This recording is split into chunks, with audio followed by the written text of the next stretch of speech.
chers intervenants, chers publics. Nous sommes très heureux ici à la Maison Heinrich Heine de vous accueillir pour cette première table ronde que les étudiants, et plutôt un étudiant de la Maison Heinrich Heine, a réussi à mettre en place, grâce aussi au soutien de l'équipe de la Maison Heinrich Heine, dont Camille Barbier-Saint-Hilaire, pour parler ce soir des déchets, du recyclage et de présenter deux startups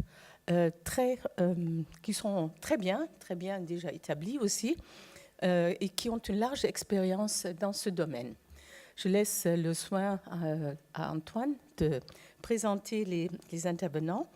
Je veux juste dire que repenser notre mode de vie, c'est tout à fait un sujet qui nous préoccupe ces jours-ci. Et c'est le sujet aussi de toute cette université, cette 5e édition de cette université de la paix. Et peut-être vous êtes au courant, mais on est particulièrement attaché ici à la Maison Heinrich Heine, à cette université de la paix, parce qu'elle a été inaugurée, elle a été créée ici. Nous sommes à l'origine de cette initiative qui a pris de l'ampleur. Et maintenant, pour 5 éditions, on a trouvé un sujet qui est vraiment à l'actualité. Quand on voit toutes les informations dans les journaux, on voit à quel point le climat, changement du climat, toutes les préoccupations écologiques prennent le devant de la scène politique aussi, et des citoyens d'ailleurs. Et c'est ça aussi qui est très, très important. Je sais qu'Antoine a tout bien préparé, c'est pour ça que je vais lui passer la parole tout de suite, en indiquant que lui-même est aussi déjà en train de devenir spécialiste en la matière, puisqu'il est étudiant en Master 1 en sciences sociales et en plateforme développement durable, et ceci à l'université Paris-Saclay, Paris 11. Et vous avez fait avant une licence à Marseille dans l'administration économique et sociale, spécialité gestion d'entreprise. Et je pense que c'est tout à fait une carrière qui va encore se poursuivre avec un Master 2. Et peut-être, j'imagine que puisque je vous connais votre engagement, que vous êtes tout à fait dans ce domaine, attaché à ce domaine et à la question écologique qui sera au cœur de cette soirée. Alors, je vous passe la parole. Merci beaucoup, Madame Duyssen, et merci de m'avoir laissé l'opportunité d'organiser cette semaine de l'Université de la Paix. Donc, je suis déjà présenté. Donc, je suis ici en tant que modérateur. J'ai le plaisir et l'honneur de vous présenter nos deux intervenantes ce soir, qui sont des acteurs du développement durable et de l'économie circulaire d'aujourd'hui, et qui répondent avec brio aux problèmes des déchets, et qui, en proposant des solutions pour repenser notre mode de vie. Et donc, je vous présente Madame Guine Bretière, qui est la cofondatrice et la directeure générale d'Upcycléa. Et à ma gauche, Jérôme Perrin, qui est le cofondateur et le président de l'entreprise Love Your Waste. Donc, ce sont les représentants de deux startups lauréates du concours Green Tech du ministère de l'Environnement, de la transition écologique. Donc, merci beaucoup d'avoir accepté notre invitation. Merci. Je vais dire un petit mot sur l'Université de la Paix et surtout sur le mot paix, en fait, je pense qu'il est très important parce que, en fait, il a toute sa place dans le contexte de l'urgence climatique, je pense, parce que si on continue à agir de la sorte et à fonctionner comme on fonctionne, notre futur, en fait, notre avenir n'est pas compatible avec la paix. Parce que pour la simple et bonne raison que le réchauffement climatique va causer des conflits mondiaux, comme par exemple les migrations climatiques. En fait, des personnes, des populations d'Amérique du Sud, d'Amérique latine, d'Afrique subsaharienne ou d'Asie du Sud vont devoir malheureusement se déplacer si on continue de la sorte et vont donc être dans l'obligation de migrer, et cela va causer des conflits, des guerres, des violences, et donc tous les pays sont concernés. Je pense qu'il est très important de souligner que toutes les régions du monde vont être affectées, soit parce qu'elles seront des régions de départ, soit parce qu'elles deviendront potentiellement des destinations de migration. Le risque pour les humains d'être contraints à la migration du fait du changement climatique est 60 fois plus grand qu'il y a 40 ans. Et tous les experts s'alignent pour dire que ce risque va continuer à augmenter. Alors, il faut absolument repenser notre mode de vie. Certes, il y a un début d'action et de prise de conscience, comme on le voit notamment avec les marches pour le climat. Nous étions le 16 mars dernier plus de 100 000 à marcher dans les rues de Paris. Mais ce sont des citoyens qui expriment leur colère et la panique qu'ils ressentent lorsqu'ils lisent les rapports alarmants des experts, notamment du GIEC, qui eux-mêmes paniquent d'ailleurs. Alors oui, il y a une prise de conscience, mais elle ne suffit pas. Et les mauvais chiffres le confirment. Les réactions et les actes ne sont pas assez rapides. C'est encourageant, mais ça ne suffit pas, malheureusement. L'urgence climatique doit rassembler encore plus. Chacun doit se sentir concerné et agir au plus vite dans son quotidien, à tous les niveaux.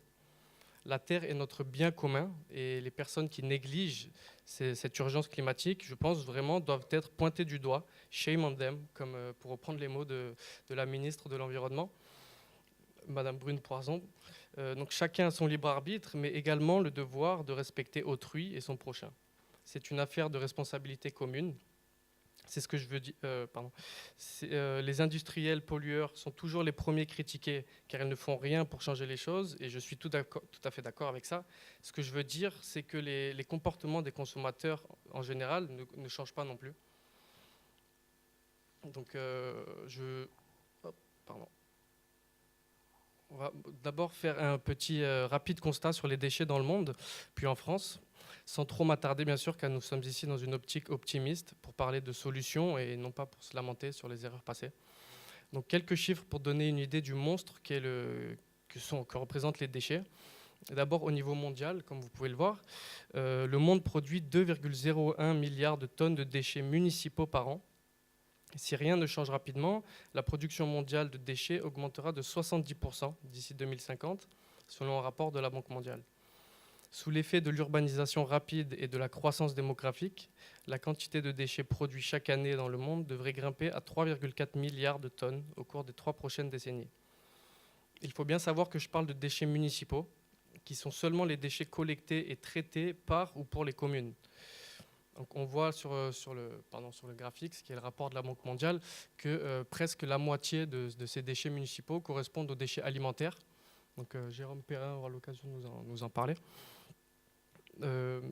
Ensuite, je vais vous parler de la France, donc, qui, quant à elle, produit 37 millions de tonnes de déchets municipaux par an, ce qui représente quelques 573 kilos de déchets par personne et par habitant en France.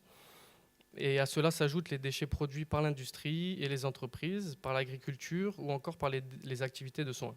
Au total, la moyenne des déchets produits par Français avoisine les 14 tonnes par an.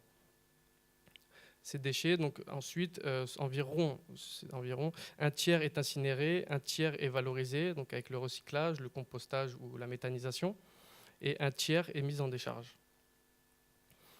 Selon le Code de l'environnement, un déchet est tout résidu d'un processus de production, de transformation ou d'utilisation, toute substance, matériau, produit ou plus généralement tout bien, meuble, abandonné ou que son détenteur destine à l'abandon. C'est-à-dire tout élément qui est abandonné, mais cela ne veut pas dire qu'il est inutilisable et qu'il ne peut pas devenir une ressource, sauf pour les déchets ultimes qui ne sont pas valorisables et qui doivent être stockés pour éviter la pollution de l'environnement. Donc, Jérôme, je me tourne vers vous. Comment vous agissez chez Love Your Waste pour répondre à ce problème des déchets abandonnés ? Bonsoir. Avez-vous déjà, parmi vous, quelques personnes ont-elles déjà entendu parler de Love Your Waste ? Oh, bon, Antoine, c'est bien, je reste. Et qu'est-ce que vous en avez compris de Love Your Waste ? Bon, si je peux me permettre, alors j'ai vu Love Your Waste tout d'abord au Crous, ici, donc dans le restaurant universitaire de la Cité internationale. En fait, on voit que quand on mange au Crous, dès qu'on va vider son plateau, en fait, il y a plusieurs compartiments. Et donc, on peut jeter nos déchets organiques dans une poubelle spéciale. Et donc, Love Your Waste, qui est l'entreprise de Jérôme, utilise ces déchets organiques pour ensuite en faire de l'énergie et le réutilisent. Donc c'est comme ça moi que j'ai entendu parler de Love Your Waste. Mademoiselle, vous avez quelque chose à préciser? Oui, sur Love Your Waste, de ce que vous avez compris. J'ai entendu parler de Love Your Waste à la Maison des acteurs du Paris durable. Donc c'était une initiative parmi d'autres qui était présentée dans ce lieu autour des biodéchets, de la collecte des biodéchets et un peu le chaînon manquant entre les producteurs de biodéchets et le traitement, valorisation de ces déchets. Et vous, cher monsieur? C'est vous qui avez dit que vous connaissiez Love Your Waste? Oui. Oui.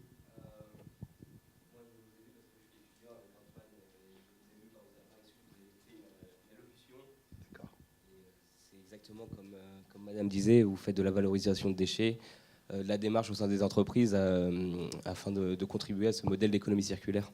Très bien. En fait, donc tu peux peut-être passer à la... Voilà. Donc, attends, je vais regarder par ici. Très bien. Oui, donc en fait, ce qui... nous avons lancé Love Your Waste à partir d'un texte de loi. C'est dommage. En France, on a modéré notre circulation automobile à partir du moment où il y a eu des radars. Et souvent, les comportements vertueux sont fortement incités par un texte législatif et surtout une sanction, un risque de sanction.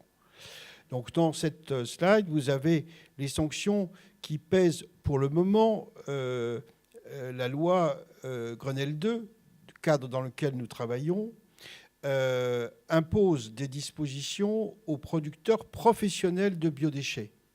Et ce sont nos clients, c'est-à-dire les restaurants traditionnels, les restaurants collectifs, l'agroalimentaire, les traiteurs et la grande distribution. Les restaurants d'hôpitaux, de maisons de retraite, les restaurants universitaires, les restaurants scolaires, toute cette catégorie d'acteurs qui sont considérés comme des acteurs professionnels. C'est eux qui produisent, par rapport aux chiffres qu'a donné Antoine, la moitié des déchets et la moitié des biodéchets. Grosso modo, sur les 2 millions de tonnes de biodéchets produits en Île-de-France, 1 million sont produits par les professionnels, 1 million par vous tous, par nous tous, en tant que particuliers. Et donc, pour l'instant, nous agissons sur la moitié du besoin, puisque nous n'avons pas encore mis en œuvre, n'a pas encore été mis en œuvre les contraintes en termes de particuliers. Il peut y avoir déjà des collectes au niveau des particuliers, mais elles sont volontaires de la part des communes ou de territoires. Et l'obligation devrait arriver, normalement, le 1er juillet 2024, juste avant les Jeux Olympiques. Nous avons donc un contexte de loi et nous avons surtout voulu... Alors la loi Grenelle 2, excusez-moi, la loi Grenelle 2, qu'est-ce qu'elle dit? Elle dit que tout producteur professionnel de biodéchets doit trier à la source, doit avoir une collecte spécifique pour ne pas remélanger ce qui a été trié et d'avoir une valorisation par retour à la terre. J'aurais dû lancer mon chronomètre. Tu m'arrêtes quand je suis, parce que sinon je vais être très très bavard. Et donc, nous organisons tout cela. Tu as eu la gentillesse de parler du restaurant de la Cité internationale universitaire. Je dois saluer effectivement la Cité, puisqu'ils ont été précurseurs avec nous en lançant l'opération il y a déjà 15 mois, avant que le restaurant ne soit repris par le Crous, mais le Crous a entériné l'initiative que nous avions prise, et donc nous avons poursuivi l'opération dans cet établissement. Vous arrive-t-il d'ailleurs de déjeuner dans ce restaurant de la Cité? Bon, pas beaucoup de clients. Ah, un, si. Et donc, comme Antoine, tu sais ce que c'est que le tri dans la table de tri? Est-ce que c'est compliqué? Parfait. C'est ça. Le thème de cette conférence est comment changer nos comportements. Moi, je ne suis pas tout à fait d'accord. Je pense que pour réussir dans une évolution, il ne faut justement pas montrer qu'il y a de changement. Je regrette que dans les mots d'ordre écologiques, on ait tendance à culpabiliser les acteurs en disant « vous faites tout mal, changez tout et vous allez voir, on va peut-être se sauver.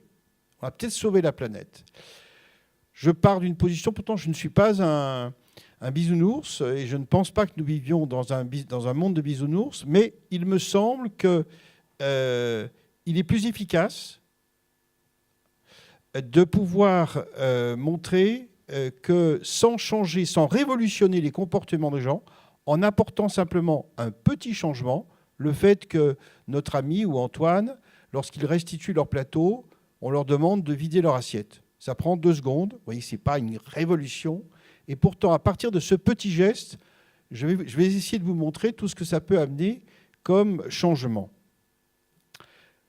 Antoine a cité tout à l'heure qu'il y avait 100 000 personnes sur le trottoir parisien pour la marche du climat. Très bien. Je vous signale, au passage, que Love Your Waste, petite start-up de 4 personnes, mobilise 100 000 personnes tous les jours pour trier les biodéchets. Donc nous sommes à parité d'impact. On a beaucoup moins de publicité, mais nous, c'est tous les jours, et ça donne des résultats. Les résultats, ils sont que ces 100 000 personnes trient. La collecte est organisée par nous pour que tout ce qui a été trié soit acheminé de façon spécifique. Et l'intégralité de ce que nous collectons est valorisée.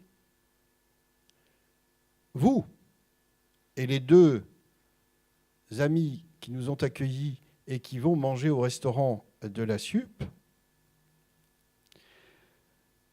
vous êtes dans le 0 déchet.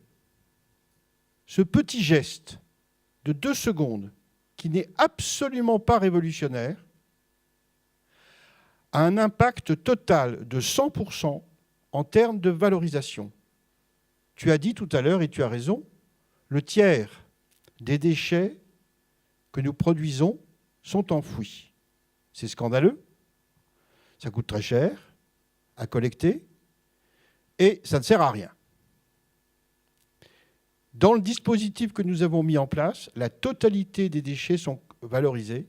À la fin, il ne reste rien à enfouir, rien à incinérer. C'est d'autant plus scandaleux d'incinérer des biodéchets que ces déchets contiennent 80% d'eau et que vous savez tous que l'eau, ça ne brûle pas. Donc pour les incinérer, il faut les sécher. Pour les sécher, il faut de l'énergie. Et je ne sais pas si c'est un scoop, mais en tout cas, le bilan énergétique des 3 grosses installations d'incinération autour de Paris, que vous connaissez forcément, à Ivry, à Issy-les-Moulineaux et à Saint-Ouen, le bilan énergétique de ces unités est négatif. Elles consomment plus d'énergie qu'elles n'en produisent. C'est mieux d'incinérer, évidemment, plutôt que d'enfouir. C'est mieux de produire l'énergie, mais c'est quand même un peu dommage de consommer plus d'énergie qu'on en fabrique. Dans le dispositif de la méthanisation, et je rends hommage sur ce plan, on m'a demandé, non, on m'a suggéré de parler un peu de l'Allemagne. Il faut dire que les Allemands, sur ce plan-là, comme dans beaucoup de choses, nous donnent des exemples. Mais ce qu'on ne sait pas, c'est que l'Allemagne de l'Est, est le numéro 1 européen en méthanisation grâce, à cause de l'Allemagne de l'Est. Certains d'entre nous ont connu ce pays. Et ce pays était totalement enclavé, sans aucune ressource énergétique. Les Russes, les Soviétiques à l'époque, les approvisionnaient en énergie, mais pas du tout gratuitement. Et il fallait qu'ils se débrouillent. Et il se trouve que dans tout pays, quel que soit son niveau économique, le pays le plus pauvre produit des déchets. Et donc, ils ont mis en place des unités de méthanisation, qui est un processus technique extrêmement simple. La méthanisation, vous connaissez probablement le dispositif de la fosse septique. Des gens connaissent ici? Ceux qui ont, ou dans leur famille, une maison qui est à la campagne, éloignée d'un égout, ont un dispositif de fosse septique qui permet de récupérer les eaux usées. Et les petites bactéries mangent les matières et les digèrent, et ça permet ensuite, par un puits perdu, d'évacuer de façon à peu près sanitaire les matières et les eaux usées. Eh bien, ce dispositif, c'est le même au niveau de la méthanisation, si ce n'est qu'il est professionnel, il est industriel, il le traite en très grosse quantité et il produit de l'énergie renouvelable et des fertilisants organiques. C'est les deux valorisations. La différence, vous entendez souvent parler de recyclage. En termes de biodéchets, on ne peut pas parler de recyclage. Parce que quand on recycle une palette pour faire un meuble, c'est toujours du bois. Nous, le déchet, il n'y en a plus. Il devient du fertilisant organique ou de l'énergie renouvelable. Donc il y a une transformation. Mais dans les faits, en tout cas, 100% de la matière initialement mise dans un méthaniseur devient de l'énergie renouvelable et devient du fertilisant.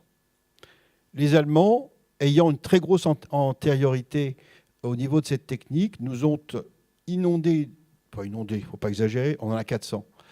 Eux, ils en ont 8000 d'usines de méthanisation. Mais la plupart des unités de méthanisation qui en France sont avec une technologie allemande. Il y a un certain nombre de jeunes sociétés qui se sont lancées depuis quelques années pour développer des technologies plus françaises.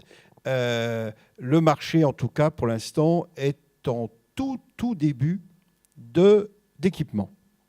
Nonobstant, les 6 unités de méthanisation qui existent en Île-de-France ne sont pas, et qui sont toutes agricoles, non, 5 sur 6 sont agricoles, ne sont pas saturées en termes d'utilisation, et nous avons donc pu, tout de suite, dès le début, apporter nos biodéchets pour qu'ils soient méthanisés.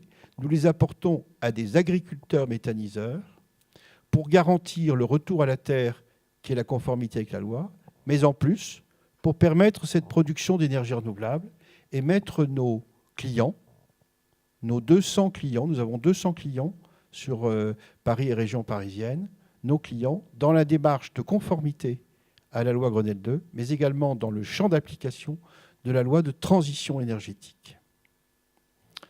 Peux-tu passer? Ça, je l'ai dit. Voilà un peu la carte, elle s'est un peu étoffée depuis. On est à 330 points de collecte, on est à 193, 200 clients maintenant. On collecte 20 tonnes, effectivement. Pardon?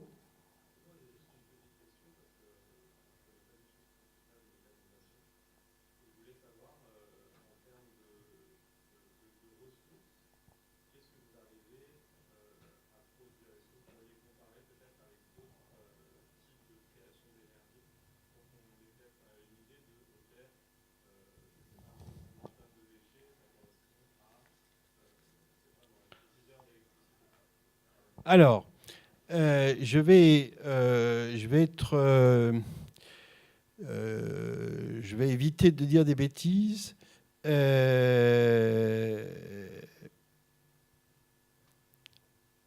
premier point, c'est que la totalité du déchet, tu l'auras compris, est valorisée. Le deuxième point, c'est qu'on produit à peu près 150 mètres cubes de gaz avec une tonne de biodéchets. 150 mètres cubes, tu le multiplies par 16 pour trouver des kilowattheures. Selon les ratios que nous trouvons, parce que nous mettons tous nos clients dans une équation toute simple, ils savent combien ils consomment de kilowattheures, on leur dit combien ils en ont produit et ils font la différence. on arrive généralement entre 5 et 15% de l'énergie produite, de l'énergie consommée, qui est produite avec les déchets qu'ils ont produits. La différence, c'est qu'évidemment, quand on est un supermarché, on produit énormément de biodéchets, mais on consomme aussi beaucoup de kilowattheures, ne serait-ce que pour éclairer, chauffer et refroidir. Donc on est entre 5 et 15%. Le deuxième chiffre qui est le plus important pour moi, nous produisons 2 millions de tonnes de biodéchets sur la seule Île-de-France. Si nous arrivions à les collecter et à les traiter comme nous faisons, nous pourrions produire 10% de l'énergie consommée en Île-de-France. Donc ce n'est pas une révolution là non plus. 10%, ce n'est pas 100%. On ne pourra pas au 100%. En tout cas, en l'état actuel des technologies, mais ça, on peut le faire tout de suite. Et ça, il n'y a pas besoin. La région Île-de-France a prévu un plan d'implantation de méthaniseurs. Et il y a une quinzaine de dossiers qui sont en cours d'instruction. Si ces dossiers sont autorisés, si les investisseurs ont trouvé l'argent pour cela, on pourrait, en Île-de-France, en circuit court, traiter la totalité des 2 millions de tonnes, arrêter de les incinérer et produire de l'énergie renouvelable et arriver à peu près à 10% de l'énergie consommée en Île-de-France. Cette énergie du biogaz, nous préférons qu'elle soit consommée directement en gaz. Il est possible aussi, bien sûr, de la transformer pour produire de l'électricité. C'est ce qu'on appelle la cogénération. Mais tout processus de transformation a une perte de productivité d'à peu près 15%. Alors, donc, c'est pour ça qu'on préfère que ce soit utilisé en gaz, sachant que nous utilisons tous du gaz, dans nos gazinières, dans nos chaudières, par exemple. Et donc, et l'avantage en plus de ce dispositif, de la même manière que nous avons pu... J'en suis à combien de temps, là ? On va passer à Madame Guine. Voilà, donc je vais très vite à la fin. D'autant plus que nous avons des méthaniseurs déjà prêts pour traiter les déchets. Nous avons tout le réseau de distribution de gaz qui existe. Le gaz qui est produit par la méthanisation est contrôlé par GRDF, celui qui est le garant de la qualité du gaz distribué en France. Et à partir du moment où il donne le OK, le gaz part dans le réseau. Et sachez, c'est peut-être aussi une surprise, il y a déjà à peu près 0,5 à 1% du gaz que vous consommez qui est origine des déchets, qui est produit par la méthanisation des biodéchets. Merci beaucoup Jérôme et bravo. Donc, j'ai également été admirablement séduit par l'ambition de Psycléa, qui est donc de supprimer la notion de déchets et qui propose la construction de bâtiments et la conception de produits selon cette approche. On ne parle plus de recyclage, mais d'upcyclage. Et on ne parle plus vraiment de démarche de développement durable, mais on parle de cradle to cradle. Donc je vous laisse la parole à l'experte.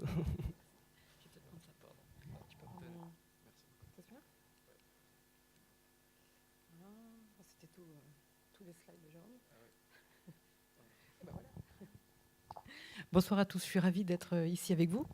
Bien effectivement, make money not waste. On voulait parler un peu économie ce soir et également start-up et déchets. Moi, je ne vais pas vous parler de déchets, je suis désolée. Moi, je vais vous parler de quelque chose qui est un tout petit peu plus large. Ça va être ce qu'on appelle l'économie circulaire, mais économie circulaire qui est, on va dire, dans le paradigme de la ressource usagée, dans le paradigme du cradle to cradle, effectivement, qui veut dire berceau à berceau. Eh bien, jusqu'à présent, d'autres chiffres qui ne sont pas ceux du biodéchet, mais qui sont plus larges sur le recyclage technique en général. Chaque année, en Europe, on dépense 95 milliards d'euros pour recycler nos déchets. Et malheureusement, simplement 5% vont être réintroduits dans les processus de production. 95 milliards d'euros annuels en Europe, 5% réutilisés dans les processus de production. on se dit qu'on doit pouvoir faire mieux. Alors, une étude de McKinsey a apporté un éclairage différent en disant que si on introduisait la majorité des produits qui sont recyclables dans les processus de fabrication, on pourrait collectivement générer 600 milliards d'euros annuels de revenus d'ici 2030. Donc il y a une vraie opportunité, même si les chiffres peuvent être un peu minimisés, il y a une vraie opportunité à optimiser nos circuits de recyclage pour réintroduire les produits dans les cycles de production.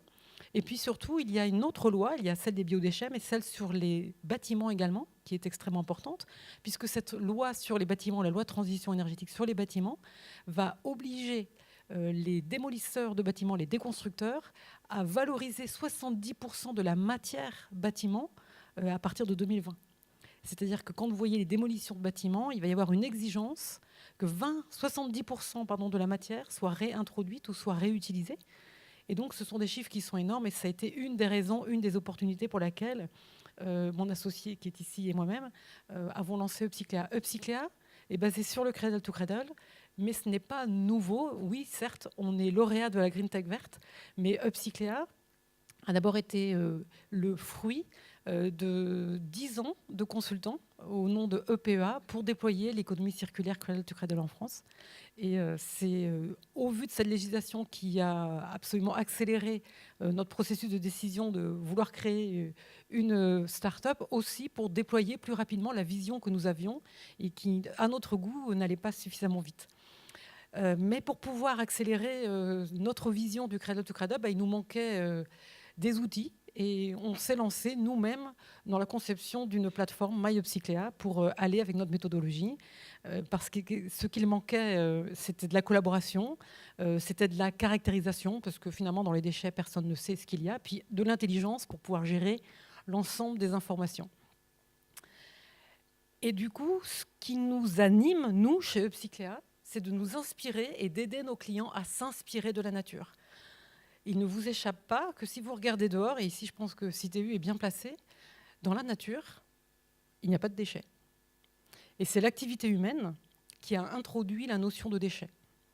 Alors le Cradle to Cradle a imaginé une méthodologie il y a 30 ans déjà, une méthodologie qui indique qu'en fait, tout est ressource. Et quand on dit tout est ressource, si vous regardez autour de vous ici dans cette salle, et si vous regardez dehors, tout peut rentrer dans deux boucles. La boucle à votre droite du cycle technique verte et la boucle à votre gauche du cycle bleu biologique. Le cycle biologique, c'est l'inverse. La boucle biologique, donc vert à droite, la boucle biologique en vert à droite, c'est tout ce qui est compostable et tout ce qui est biodégradable. Love Your Waste participe pleinement à un nombre important, j'ai découvert ce soir, à cette boucle biologique.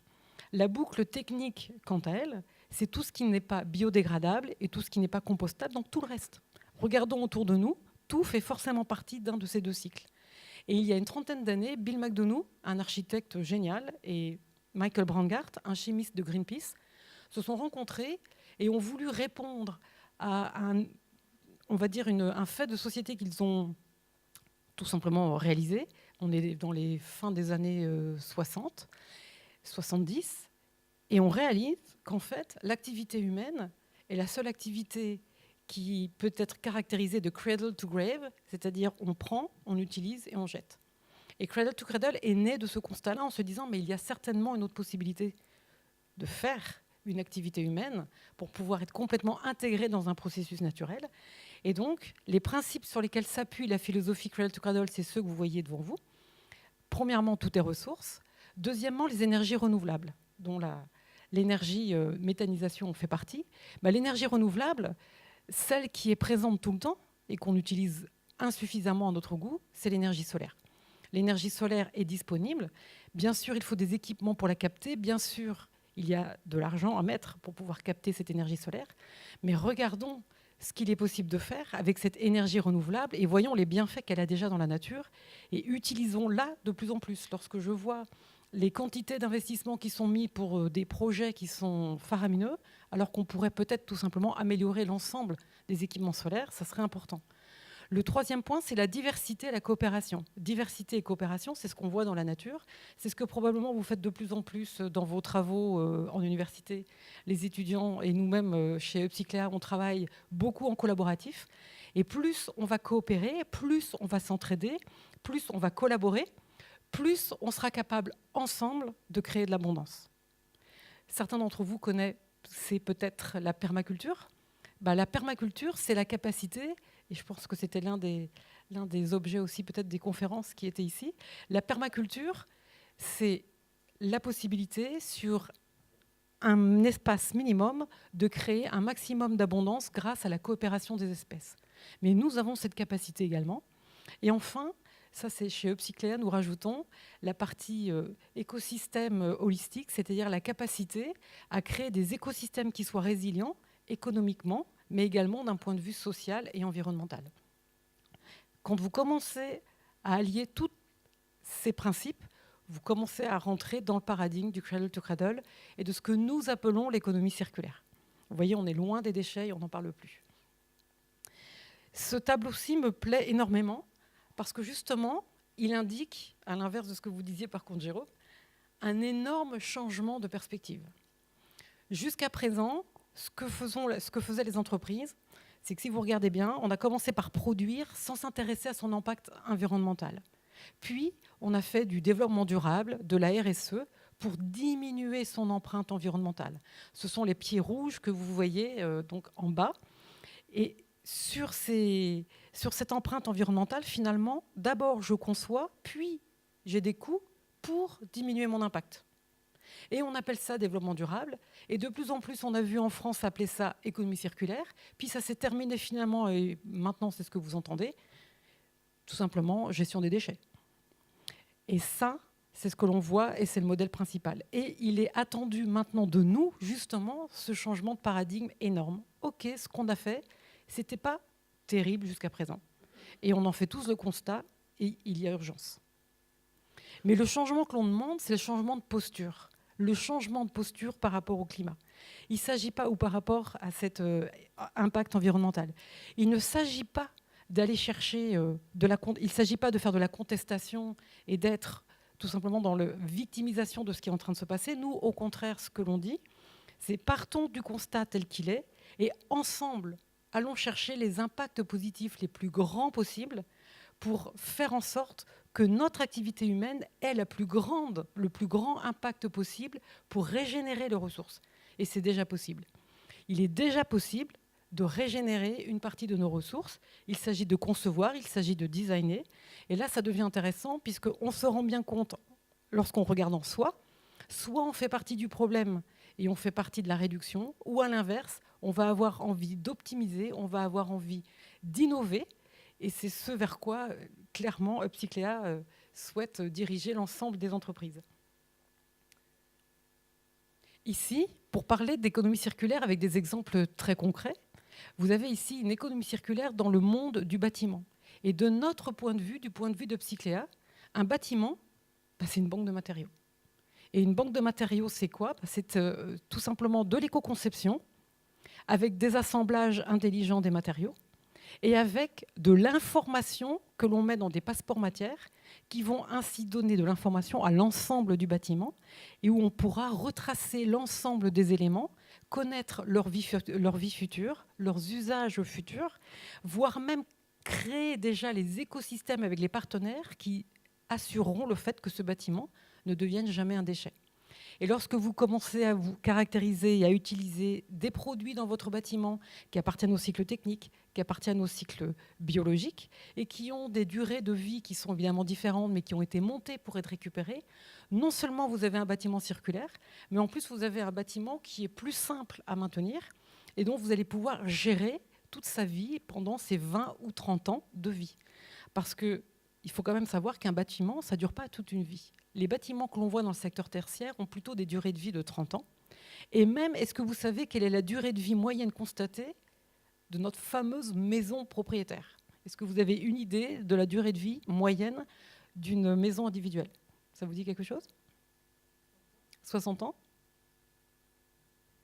50 ans. Même la maison individuelle a une durée de vie de 50 ans. Donc, ça devient intelligent de s'intéresser aux matériaux qu'on utilise, voire lors de la revente, ce que l'on pourra faire des éléments qui la composent, pour justement en valoriser l'ensemble des éléments et faire que cette maison participe également à l'économie circulaire. Donc pour nous, le bâtiment, la maison, c'est une banque de matériaux. Et puis si on commence à regarder même plus largement, un territoire finalement, regardez ici, cité universitaire, si ça avait été éco-conçu pour cela, ça serait également une banque de matériaux. Quand vous commencez à réfléchir à ce que tout ce qui nous entoure sont des banques de matériaux avec des durées de vie, eh bien vous réalisez que finalement, il y a très peu d'immobilité. Il y a des flux qui ont des temps différents, des flux lents, comme les bâtiments, des flux très courts, comme les biodéchets, des flux plus ou moins courts, comme les plastiques, mais on peut quasiment caractériser l'ensemble des produits qui sont dans un territoire, et donc notre vie en général, par des passeports matières, par des durées de vie, par les usages suivants. Et là, on peut commencer à s'intéresser à une économie circulaire qui n'est pas en train de dégénérer, mais au contraire de régénérer les ressources, puisqu'en fonction de la boucle que vous allez choisir, soit vous allez aller nourrir les terres arables, soit vous allez fermer des boucles de cycle technique et s'assurer que l'ensemble soit circulaire. Upcycléa est né tout simplement pour faire ce suivi de toutes ces vies, pour faire le suivi de toutes ces passeports matières. Parce qu'à partir du moment qu'on parle de traçabilité, à partir du moment que l'on parle d'écosystème et que l'on parle de partenaires qui travaillent ensemble, nous avons tout simplement, et c'est la partie qui est lauréate de la Green Tech verte, nous avons monté notre plateforme MyUpcycléa, basée tout simplement sur un constat très simple qui est que dans un écosystème naturel, vous avez tout simplement les besoins en ressources, vous avez des petits micro-organismes qui vont transformer des déchets, puis vous avez les déchets qui tombent des feuilles d'arbres, qui tombent des arbres. Par exemple, ici, vous avez des arbres avec des feuilles, vous les avez vues, elles sont magnifiques avec des cerisiers, parce que je connais bien CTU. Il y a des cerisiers magnifiques avec une fleur magnifique, une floraison magnifique, et à un moment donné, toute cette biomasse tombe au sol. Et personne ne se dit ce sont des déchets. Non, il y a des micro-organismes qui travaillent, ce sont chez nous les transformateurs, et qui les transforment ensuite en nutriments pour assurer le bien-être et la croissance de ce magnifique cerisier. Parti de ce constat, on a créé Upcycléa. Donc vous avez dans le système industriel des industriels qui ont des besoins en matière recyclée, vous avez des industriels qui sont spécialistes de la transformation. Si on prend dans le Love West, l'écosystème de Love West, ce sont les méthaniseurs par exemple, et puis vous avez des industriels qui ont des déchets ici. Par exemple, CTU, c'est les déchets, biodéchets. Et ça existe vraiment dans tout type de matière. Ensuite, évidemment, on a codé pendant 14 mois les algorithmes qui permettent, par exemple, de savoir que une moquette, lorsqu'elle est en polyamide, en fin d'usage, elle peut se dépolymériser pour faire du collant pour femmes. C'est évident que si on ne sait pas ce genre d'anecdotes, si on ne connaît pas si on n'a pas ce genre de connaissances, évidemment, on perd de l'argent. Donc, un des moyens de faire de l'argent avec les ressources usagées que l'on possède, c'est déjà d'en connaître les vies futures. La moquette se dépolymérise pour faire du collant neuf. Et Upcycléa est né pour accompagner les grands donneurs d'ordre, pour accompagner les industriels, pour que l'ensemble des ressources qu'ils utilisent et qu'ils achètent puissent être, après usage, soit récupérées et transformées, que ce soit pour leur propre usage ou pour l'usage de partenaires industriels. Comment est-ce que ça fonctionne ? C'est très simple. Vous avez tout simplement chez les industriels détenteurs ayant besoin de matières recyclées, tout simplement, ils remplissent des informations en ligne et c'est très simple. De la même façon, ceux qui sont les transformateurs remplissent des informations. Et puis ceux qui ont des gisements de matière remplissent leurs informations. Et puis l'équipe d'Upcycléa va faire tourner les algorithmes et accompagner les donneurs d'ordre, nos clients, pour faire en sorte que leur matière circule dans des flux circulaires et dont on certifie et garantit la circularité. Parce qu'effectivement, ce que je ne vous ai pas dit, c'est que souvent, lorsque l'on parle de traitement des déchets, la majorité du temps, si on regarde le domaine des plastiques par exemple, c'est massifié, collecté, massifié, et quand on dit que c'est traité, ça peut être parfois enfoui, si c'est trop en mélange, parfois brûlé. Souvent, lorsque c'est collecté correctement, ça part tout simplement par balle en Chine, par des grands collecteurs de déchets. Et finalement, vous avez un tissu industriel qui est en recherche de plastique pour faire du plastique recyclé, et vous avez la majorité de nos matières qui repartent après recyclage dans d'autres pays. Ça, c'est une des choses qui nous anime le plus pour nous bouger chez Upcycléa. C'est une des façons de faire travailler tout simplement l'industrie française. C'est déjà de garder les matières en France, de les recycler de façon qualitative en France et de les réintroduire en France. Et c'est justement le projet d'Upcycléa et ce que nous faisons déjà. Comment est-ce que l'on intervient ? On intervient donc auprès d'industriels, on leur fait un diagnostic circulaire, puis on va leur faire ce que nous appelons le resource management. Nous sommes les premiers à proposer ce service de gestion déléguée des ressources usagées aux industriels.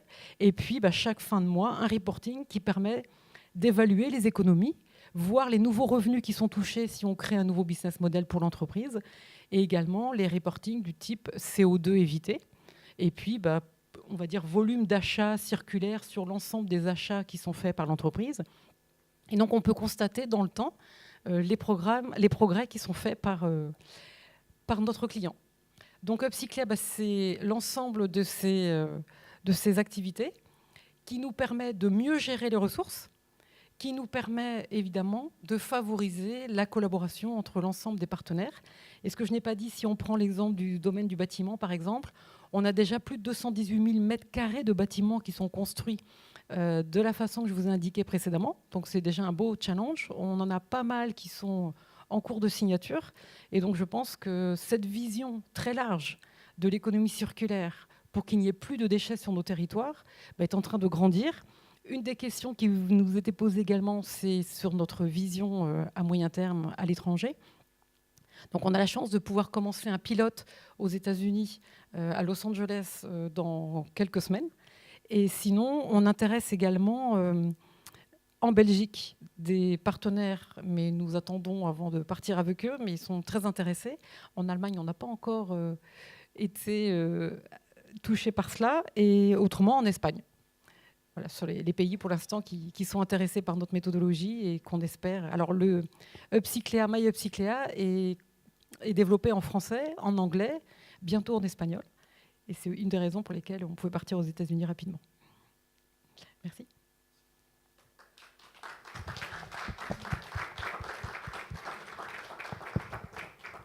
Merci beaucoup, Christine. Moi, j'aurais une question à vous poser. Est-ce que vous avez dû faire face, dans la mise en place de vos projets, à des barrières à l'entrée ou à des lois contraignantes pour mettre en place vos projets ? Je ne sais pas si... Non, comme tu l'as, comme je l'ai dit au début, on a plutôt été porté par une loi. Les barrières auraient pu être le fait que le marché du déchet est un marché très organisé. Il n'est pas très performant, mais il est très organisé. Vous connaissez tous des acteurs qui agissent sur ce marché et qui dépassent d'ailleurs largement la dimension de l'Hexagone en termes d'implication. Je faisais rire tout à l'heure, madame, en disant que dans le monde du déchet, c'est probablement le plus vieux métier du monde, avec la prostitution.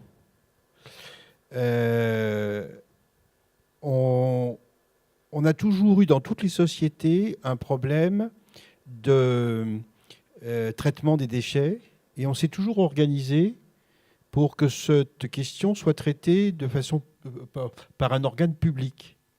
Les Assyriens avaient un impôt sur les déchets, les Égyptiens, on connaît tous bien sûr les Romains. Donc, et d'ailleurs le Moyen-Âge n'était pas un cloaque, on s'organisait aussi pour collecter les déchets.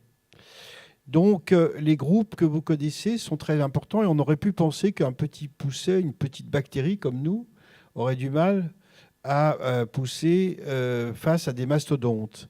Eh bien non, parce que finalement, ce que nous faisons, ils ne le faisaient pas, et que nous sommes devenus les sous-traitants des gros mastodontes sur la filière des biodéchets. Donc pas de blocage administratif, pas de blocage économique par les acteurs présents, pas de blocage technique. J'ai dit qu'il y avait des méthaniseurs qui étaient disponibles. Non. La difficulté, c'est principalement, mais c'est ça qui est passionnant, et notamment en start-up, comme vous, madame, c'est de se lancer sur un nouveau métier, d'inventer un métier. Et c'est vrai que c'est assez grisant.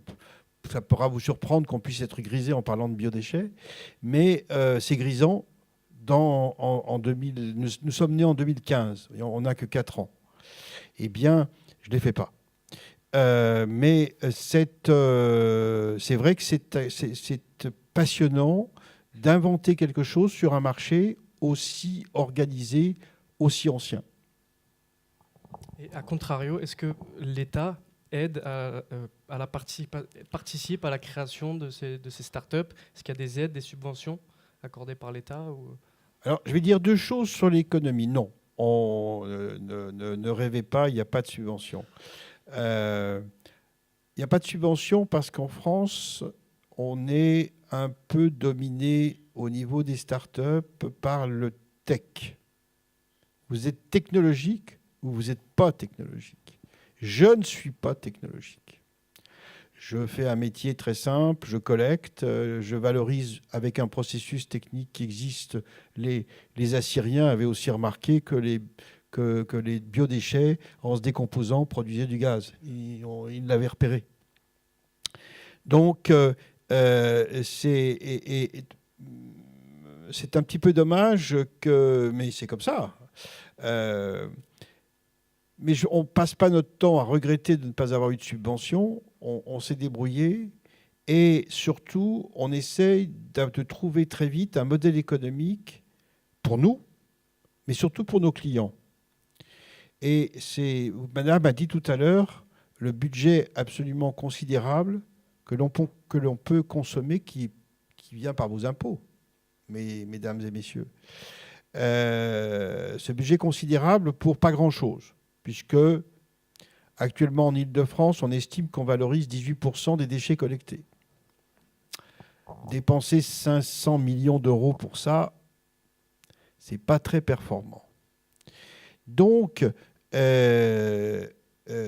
nous voulons que nos clients se rendent compte qu'avec notre processus, ils vont pouvoir dépenser moins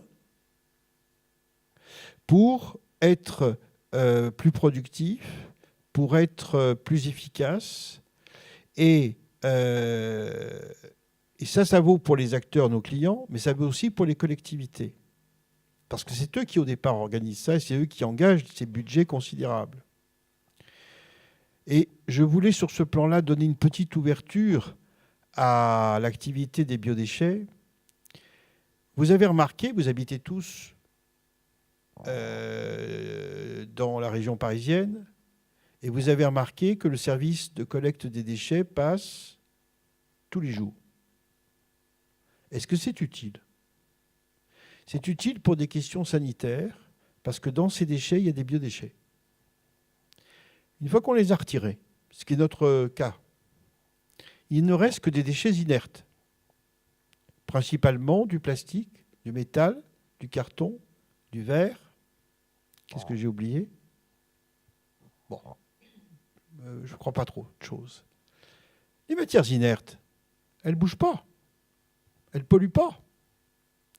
À partir du moment où vous avez suffisamment de place pour les stocker, vous pouvez passer une fois par semaine, une fois tous les 15 jours, une fois par mois. Ah, le verre, j'avais oublié. Voilà. Et donc, nous avons prouvé aux collectivités territoriales avec lesquelles nous travaillons qu'elles pouvaient... Là, nous faisons une révolution culturelle en leur disant arrêtez de passer tous les jours. Revoyez tout. Revoyez tous les cycles. Et en plus, non seulement ça coûte beaucoup moins cher, mais à partir du moment où vous avez du papier, du carton, du métal, du verre et du plastique qui ne sont plus pollués par des biodéchets, ils sont beaucoup plus facilement valorisables. Donc, on se bat en tant que société pour exister et pour avoir un cycle qui est profitable, qui nous permet d'être pérenne, mais on se bat tout autant pour que tous nos clients soient satisfaits et fassent mieux pour beaucoup moins cher?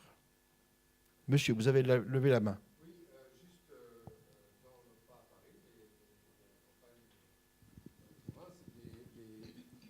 Pardon.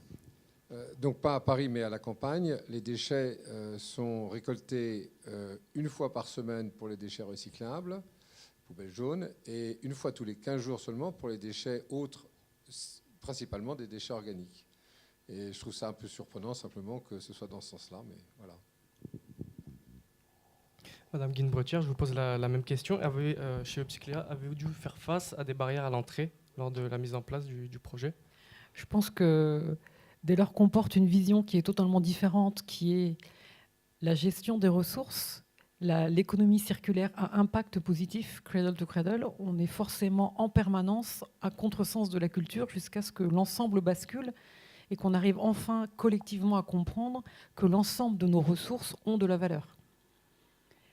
Vivre au quotidien sur ce simple principe que nos ressources ont de la valeur et qu'il ne faut pas les jeter, mais qu'il faut les trier, les valoriser et faire de l'argent avec lorsqu'on est une entreprise, c'est un combat de tous les jours. Mais on ne va pas appeler ça un combat puisqu'on est en fait très heureux de porter cela. C'est ce qui nous anime, c'est notre mission, c'est ce qui nous anime toute l'équipe. Et on ne voit pas ça comme un combat, on voit ça comme une mission de vie, de porter vraiment cette vision à impact positif auprès des collaborateurs, auprès des entreprises, auprès des citoyens. Donc on ne le vit pas intérieurement comme un combat, même si ça pourrait être vu comme cela, vu de l'extérieur. On est très heureux de porter la bonne parole, on est très heureux de faire des ateliers d'intelligence collective où l'ensemble des collaborateurs sont capables de comprendre ce que c'est, parce que dans la vision de Upcycléa, il y a forcément une transformation de l'entreprise qui va avec. On est en train de dire à une entreprise, changez de modèle. Vous êtes dans un modèle, je prends, j'utilise, je jette. Et avec Upcycléa, vous allez passer dans un modèle d'économie vraiment, véritablement circulaire. Ça veut dire revoir l'ensemble de ses relations avec ses prestataires, l'ensemble de ses relations avec ses clients, revoir l'ensemble du produit, de son design du produit éventuellement, pour pouvoir vraiment faire réellement des boucles de matière. Et c'est là que le passage se fait. Et c'est là le travail de Upcycléa d'amener, parce que lorsque l'entreprise comprend, elle shift et elle s'intéresse.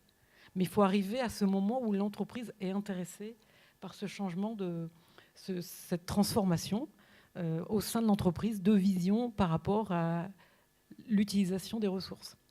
Sur les collectivités sont acculturées à l'économie circulaire depuis 2014-2015, beaucoup dans le domaine du déchet, avec beaucoup de ratés dans ce qu'ils ont fait. C'est-à-dire qu'il y a eu beaucoup d'expériences malheureuses. Et là, maintenant, ils commencent à s'intéresser sérieusement à la gestion des ressources. Donc, on voit qu'on a plus de demandes et on a notre logiciel qui est évidemment en une plateforme qui accueille de façon illimitée des utilisateurs, pardon. Il n'y a aucun problème de gérer l'ensemble des entreprises sur un territoire, par exemple, pour pouvoir créer des synergies, pour pouvoir créer des synergies, oui, avec des transformateurs, des besoins et des gisements, et faire en sorte qu'au sein même des territoires ou au plus près, quand ce n'est pas sur le territoire, il est possible de faire des flux circulaires. Donc on sent plus de rapidité dans la compréhension parce que ça a démarré plus tôt sur les collectivités. Néanmoins, leur processus de décision est très long, ça c'est un autre sujet. Et chez les industriels, ça arrive. Mais il est vrai que les dernières annonces sur la loi plastique, sur les emballages, tout ce qui est en train d'arriver là sur les prochaines lois qui vont sortir mi-2019, va largement contribuer à épandre cette vision des ressources. Vous aviez une deuxième question ?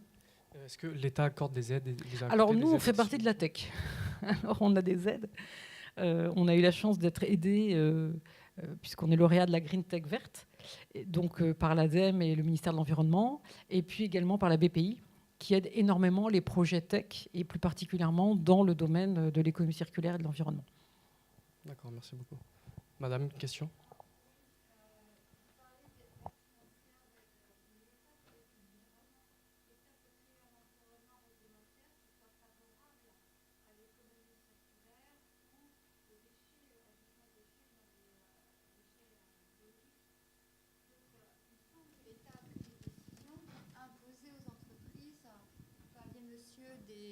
des supermarchés qui doivent recycler leurs déchets, il me semble que l'État a pris des décisions pour les obliger à recycler tout ça.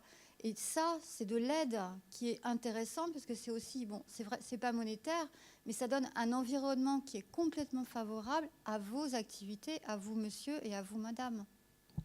Totalement, madame. D'ailleurs, j'avais commencé mon intervention pour expliquer que ce qui avait été le fait déclencheur, c'est la loi Grenelle 2. Donc, on est tout à fait d'accord. La question était purement financière. Je dois dire d'ailleurs que, pour être extrêmement honnête, si, comme nous sommes lauréats de la Green Tech verte, on a eu effectivement une subvention, mais pas pour l'exploitation de notre société. Et on l'a eu pour développer une application. Il y a dans les valeurs ajoutées que nous apportons à nos clients, non seulement nous les mettons en conformité avec la loi Grenelle 2, mais au niveau de la gestion des budgets denrées, on est dans un processus de réduction du gaspillage alimentaire. Vous savez tous peut-être... Alors, je vais quand même poser la question. À votre avis, quel est le pourcentage des aliments que nous achetons qui partent à la poubelle ? Eh bien non, monsieur, 30. Et c'est exactement pareil dans la restauration collective. C'est exactement pareil au restaurant de la SUP. Et donc, nous mettons en œuvre des bonnes pratiques de la réduction de ce gaspillage alimentaire. Et pour que ça soit suivi, nous avons développé donc une application pour que nos clients puissent suivre de façon plus permanente, notamment dans les ratios d'impact, dans les indicateurs d'impact plutôt, comment les bonnes pratiques qu'on leur propose parviennent à réduire ce gaspillage. On est très fiers de ce dispositif. C'est peut-être pas très modeste, mais je le dis quand même. Notre record, pour l'instant, c'est un lycée.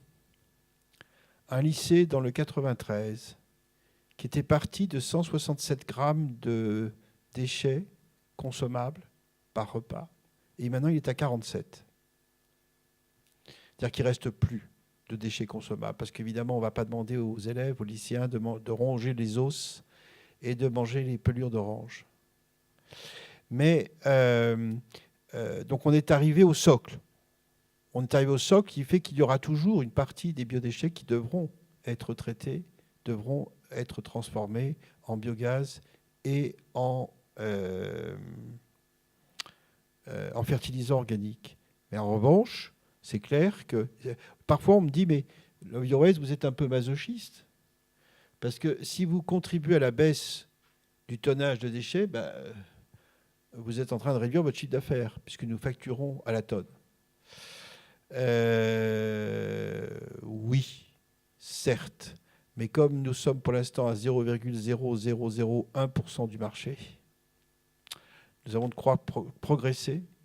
Et surtout, le travail de longue haleine qu'on a lancé, ce lycée, pour diviser par 4 son gaspillage, ça lui a pris 2 ans. Mais c'est à la fois long et relativement court sur un processus dans lequel on pouvait penser qu'il n'était impossible d'inverser les facteurs. Donc, je rejoins madame sur le fait qu'il faut que nous changions nos comportements. Nous essayons, par dose homéopathique, de l'apporter au quotidien chez tous les acteurs.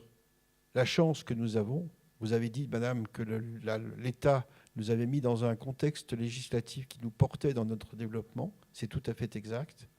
Ce qui nous porte aussi, c'est le fait que nous mangions tous les jours. Et que donc notre geste peut toucher effectivement tous les acteurs, les 100 000 personnes qui travaillent, qui étudient, qui sont malades dans les lieux où nous collectons les déchets, participent effectivement au quotidien à un geste très simple, mais un geste qui a une portée considérable et qui les touche au quotidien. Merci, monsieur Perrin. Madame Guéné-Brettière, vous voulez réagir ? Non, je pense qu'effectivement, sur certains points, l'État aide énormément de par la réglementation et en même temps, on est toujours en attente peut-être d'avoir une possibilité d'aller encore plus loin dans la gestion des ressources, mais on est bien obligé de commencer par là où on est l'industrie pour l'instant. Donc je vous rejoins, ne serait-ce que sur le domaine du bâtiment. S'il n'y avait pas eu toute cette législation sur l'alimentation et sur le bâtiment, il ne se serait rien passé. Et ce qui est un petit peu dommage, puisque effectivement, ce que disait Antoine au départ, c'est aux industriels aussi et aux acteurs économiques de faire des efforts. Et surtout, si on considère, enfin, c'est surtout un changement de paradigme. C'est vraiment, enfin, ce qui nous désole et en même temps, voilà, c'est là où nous en sommes collectivement, c'est que lorsque l'on réalise la valeur des ressources que nous utilisons, à partir de ce moment-là, on agit différemment. Donc c'est plus l'État, c'est juste très bien ce qui est fait. Et maintenant, à nous, collectivement, et on se met dedans, de changer, mais ça coûte pas cher. C'est un changement de posture intérieure.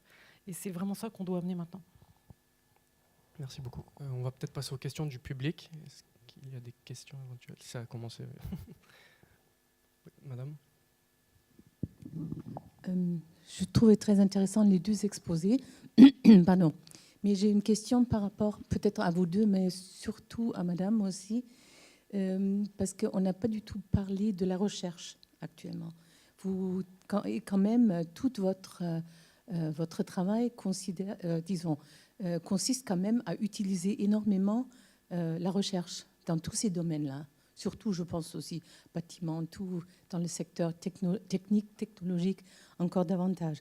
Alors, comment comment est votre rapport avec la recherche?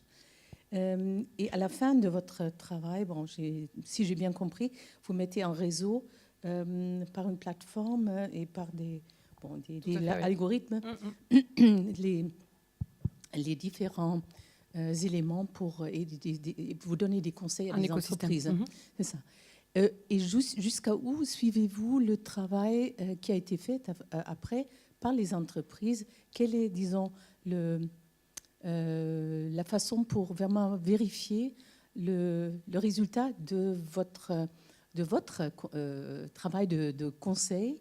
Et est-ce qu'il y a des formes d'audit là-dessus? Bien sûr. Ces deux composantes m'intéressent. Tout à fait. Et vous avez tout à fait raison. En fait, Upcycléa est basé sur ces deux piliers-là. D'un premier point, l'éco-conception. Et sur l'éco-conception, il y a énormément de recherche qui est faite au sens R&D, c'est-à-dire qu'on innove énormément avec les grands du secteur du bâtiment pour trouver les bâtiments les plus innovants possibles en termes de circularité. Donc là, il y a de la R&D. Mais il y a également le fait que mon associé et moi-même, lorsque nous avons créé Upcycléa, nous étions déjà consultants dans la démarche Cradle to Cradle en France. Et donc, on bénéficie déjà d'une 30aine d'années d'expérience sur la connaissance des matériaux et la transformation des matériaux et la vie des matériaux et les réutilisations possibles des matériaux. Donc ça, c'est une première partie. Donc avec l'éco-conception, on va aller taper directement sur quels sont les meilleurs matériaux que l'on va pouvoir utiliser, quels sont donc les matériaux, que ce soit pour un bâtiment ou pour du packaging ou pour un textile, quels sont les meilleurs matériaux à utiliser pour assurer une recyclabilité la plus performante possible. Et ensuite, évidemment, lorsque l'on va dispatcher l'ensemble de ces matières, par exemple, dans un bâtiment, on va faire cette banque de matériaux, c'est-à-dire que le gisement sera constitué de l'ensemble des matériaux, donc un bâtiment égale un gisement, avec l'ensemble des passeports matières qui va caractériser l'ensemble des produits. Et ensuite, lorsqu'il y aura une rénovation ou lorsqu'il y aura une déconstruction sélective, ces produits ont déjà été dans leur passeport matière identifiés comme étant disponibles pour toute une chaîne de partenaires qui là vont être mis en connexion directement, et c'est la deuxième partie de notre travail que nous appelons le resource management. Nous sommes les premiers à le faire. Dans les algorithmes, on a déjà prévu l'ensemble de l'écosystème, c'est-à-dire concrètement l'ensemble des partenaires qui vont venir déconstruire, dans le cas du bâtiment, collecter, trier, valoriser, peut-être dépolymériser la moquette en collant, puis ramener cette moquette, cette nouvelle moquette, peut-être dans ce bâtiment ou dans un autre, avec une traçabilité à chaque étape, une validation à chaque étape, ce qui fait que nous pouvons dire que non seulement nous faisons donc du développement et de la R&D, mais en plus, on va garantir la circularité du flux et du produit que l'on a designé. On est les premiers vraiment à faire ça, on est absolument innovants. Et c'est une des barrières d'ailleurs, c'est que c'est une belle plateforme, j'en suis très fière de ce produit. Et effectivement, il faut bien voir les deux étapes. D'un côté, l'éco-conception, de l'autre, le suivi des flux, la garantie, la traçabilité, donc le resource management, que l'on appelle resource management. Donc il y a énormément de R&D chez Upcycler, beaucoup.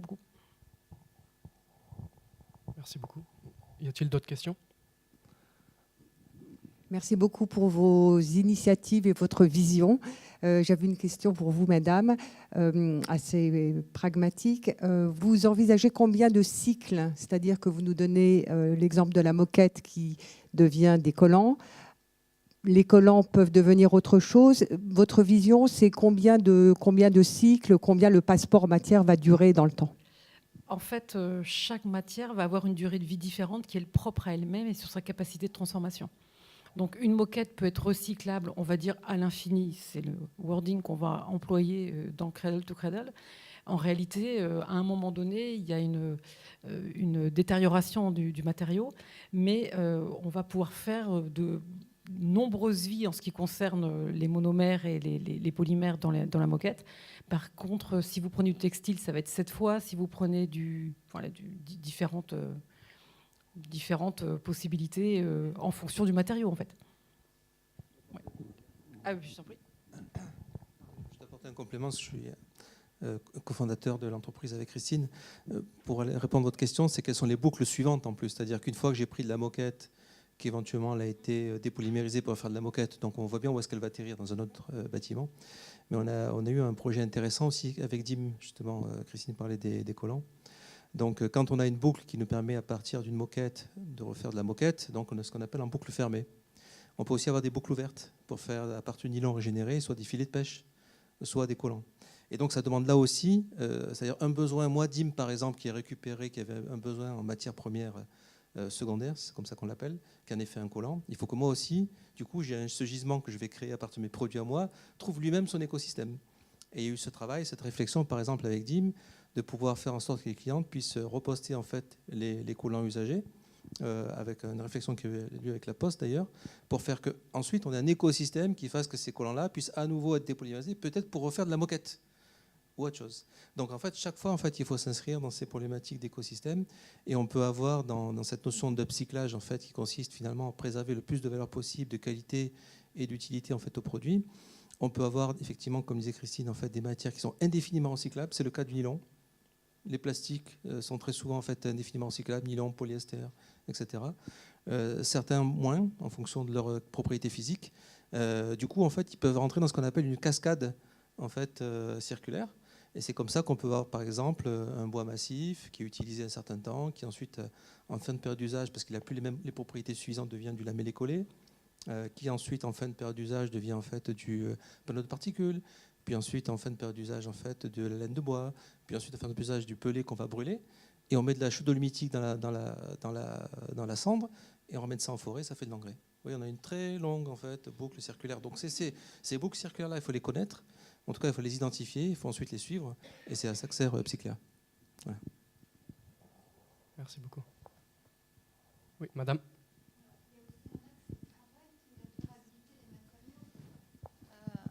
Vous venez de parler des collants. Les collants après-guerre, ils étaient beaucoup plus résistants qu'ils ne le sont de nos jours. Et il y avait même des refileuses. Donc, bon, ça consomme de la main-d'œuvre, ça occupe. Hein.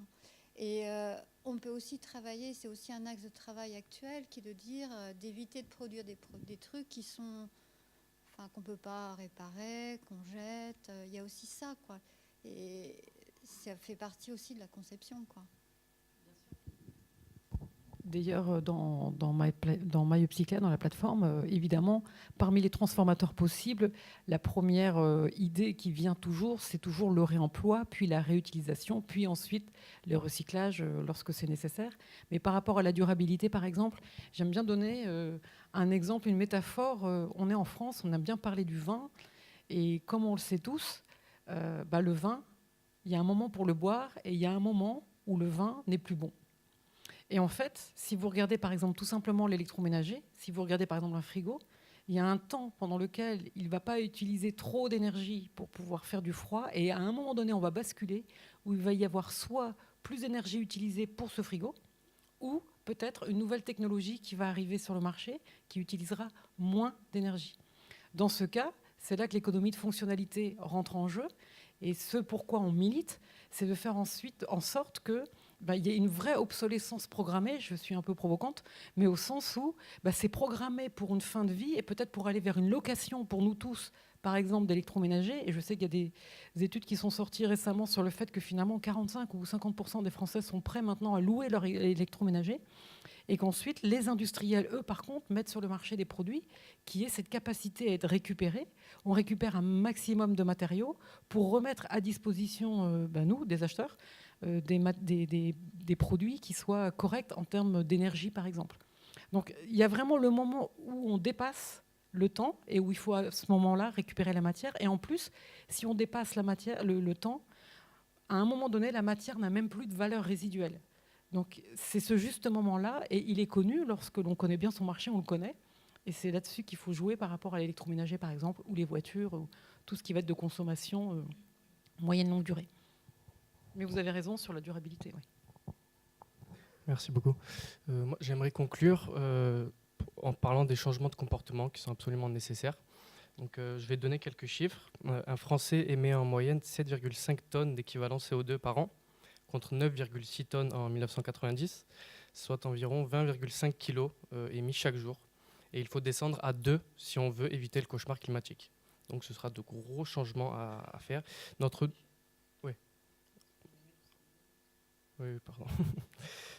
mode de vie fondé sur le consumérisme et cet acte répétitif destructeur, acheter, consommer, jeter, doit absolument s'arrêter.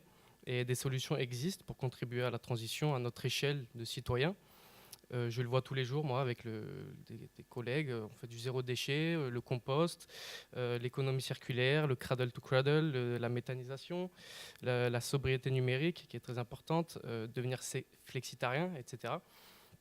Ce n'est pas l'enfer, c'est le monde dans lequel on vivra si on ne fait rien qui sera l'enfer. Et c'est maintenant qu'il faut agir, qu'il faut passer à l'acte. Ce n'est pas dans 1 an, ce n'est pas dans 2 ans, c'est vraiment maintenant et ce soir ou demain matin qu'il faut se poser la question, qu'est-ce que je peux faire pour ajouter mon grain de sel et pour contribuer à cette transition.